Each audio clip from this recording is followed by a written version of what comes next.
So you want to do something about the world, folks? You want to be a good Christian? Then do what Christ would do and take the bull by the horns and fix the situation that we face. And all you have to do is apply compassion to the equation.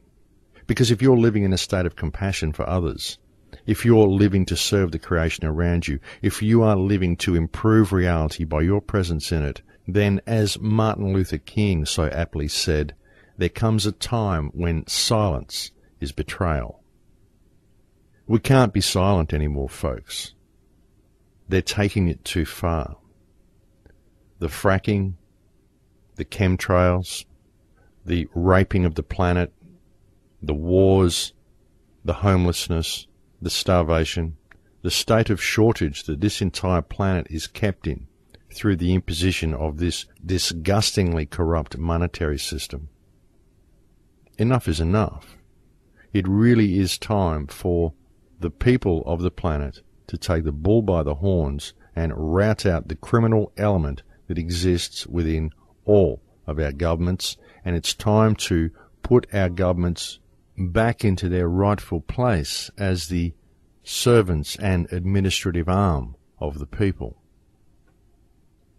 And I mean, sure, folks, we can send some people to The Hague for trial for environmental crimes, absolutely, but there's no point ever really trying to work within the parameters of this legal system because it's fiction.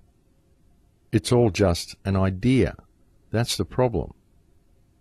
And these are the people who created the legal system, folks. It's the politicians. They're in there enacting all of this legislation, which gives them the free power to basically rape the planet.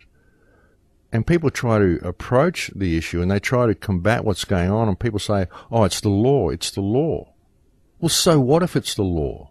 Well, you're telling me because some sociopath wrote some lines on a piece of paper that said it was okay for a corporation to destroy your land and rape the planet of its resources, you're honestly telling me that this makes it okay? That because someone wrote these words on a piece of paper, you actually have to let them do it? I mean, you must have rocks in your head if you think like this, because it's not okay. And, you know, I could write a piece of paper and say that I have permission to go and steal from your cupboard. It's the same thing. All I've got to do is put a fancy letterhead on it, and there's nothing you can do about it because according to me, it's my law, and now I can go onto your property and do this. This is essentially what these people have done, folks, you see? They don't ask us if they can do any of this stuff. They just go out and rape the planet, rape your land, take everything they can from you. They never ask permission to do it. And we employ these people to act on our behalf, to act as our administrative arm. So what's wrong with this picture? Well, I can tell you what's wrong with it, folks. They're not doing so. They're in breach of trust. And this is the perspective that I've been attempting to share with you for so long. So, rather than those people out there who are pretending to be Christians sending hate mail to people, why don't you start following in the footsteps of Christ? Rather than preach hatred and violence and revolution against people, why don't you begin acting like Christians, do what Christ would do, stop paying interest on money, and stand up for what is right in the world? Because that is the only way you're ever going to change it. And until you face what's going on in the world around you and start following in the footsteps of the Christ, then how can you ever even expect to be someone who is worthy of being whisked away to heaven or worthy of being taken up in a rapture? If you, by your own inaction, have allowed the world to degenerate into the state that it is now in, and have failed to help and support those around you, and failed to serve the creation which gives you life, then how on earth do you feel you are worthy of any salvation? I mean, honestly, we need to be brutally honest about this. Because the entire state of the planet and every problem that we face has been created by the collective failure of the human race to stand up and to address the shadow within themselves. And very often those that do notice what's going on around them and do speak out, do so from a centre of hatred and intolerance. And as for general society, well, everybody's just simply turned a blind eye to everything that's going on around them. Hear no evil, see no evil, speak no evil. In other words, put your head in the sand and keep it there and hope to be saved. Well, it doesn't work, folks.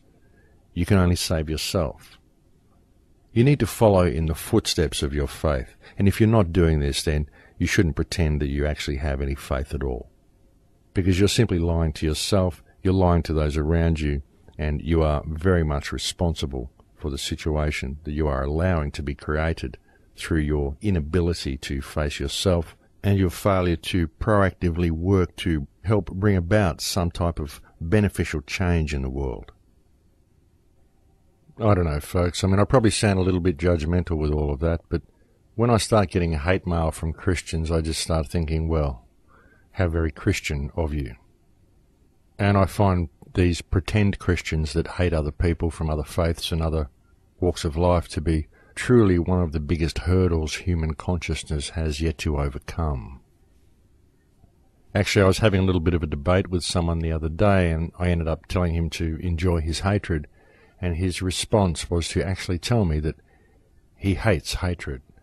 And I thought, well, I don't even really know how to effectively analyse that statement. But I suppose it takes all types to make up a world, folks, and we certainly have that, don't we? So the question is, who's going to stand up and come to the party? Who's going to start taking the matter in hand? Who's going to be the change they wish to see in the world? We've seen some very interesting events happening in Spain, where the people of Spain have been standing together in solidarity. We certainly see much of Libya standing together in solidarity against the encroaching NATO-led central banksters who wish to impose control of their nation and their economy upon them. But what are we seeing in our countries? You know, we don't need any uprising at all in our countries, folks. All we need to do is to stop paying taxes and to start supporting each other. That's truly all we need to do. We need to start offering our politicians mandates and demanding that they either show us answers or show cause why they should not be prosecuted. And we need to turn the tables and start taking our power back. We need to realise that the governments are truly our employees, folks. We are the ones who hold all the cards. And we need to realise that, and we need to take the matter in hand while we still have a world left to save. Because if we allow these politicians and these corrupt corporate interests to maintain the hold they have over our world, then we are really not going to have a viable world in which to live for very much longer. And by allowing these people to do what they do, all we are really doing is freeloading on our grandchildren, and that is truly the most disgusting thing we could possibly do. We need to realise that we are the custodians of the world. We are the custodians of freedom. We are the custodians of the planet. We are the custodians of our society. It is we the people. It is our responsibility during our lives to ensure that those who come after us have a viable and prosperous world in which to live. And if we continue to sit on our laurels and wait to be saved, wait for Armageddon, wait for ascension, wait for aliens to come, wait for a rapture, wait for whatever, then all we are going to succeed in doing is allowing a prison to be built around us. And it will be a very effective prison, folks, and a prison that will continue to control humanity very harshly for generations to come. And this truly must not be allowed, folks, and the only thing that is ever going to stop it is we the people. The only way we the people will ever achieve any results in this is to do the inner work, remove the fear from your life, break down the barriers between yourself and your neighbours, build community around you, and stand together in solidarity. If people could simply just stop having stuff with each other, stop harbouring this weird sense of division that they do, just start treating people like themselves, stop seeing people as a threat, realise that most of the crime that you see in your cities is due to the imposed state of shortage that people are in, it's all so very contrived, folks, and it's also very easy to fix by simply injecting a little compassion, a little empathy, and a little equity into the situation. Just change your perspective of what reality is. Change your perspective of what life is. and most certainly change your perspective of the position the government is actually supposed to hold in our society, which is one of administration rather than one of control. Too often we just seem to forget that all-important detail. So that's a few things to think about anyway, folks, while we go and have a break. It is break time now, so I'll leave it there for now, and we'll go and have a break, and I'll speak to you again in a few minutes. Thanks very much for listening.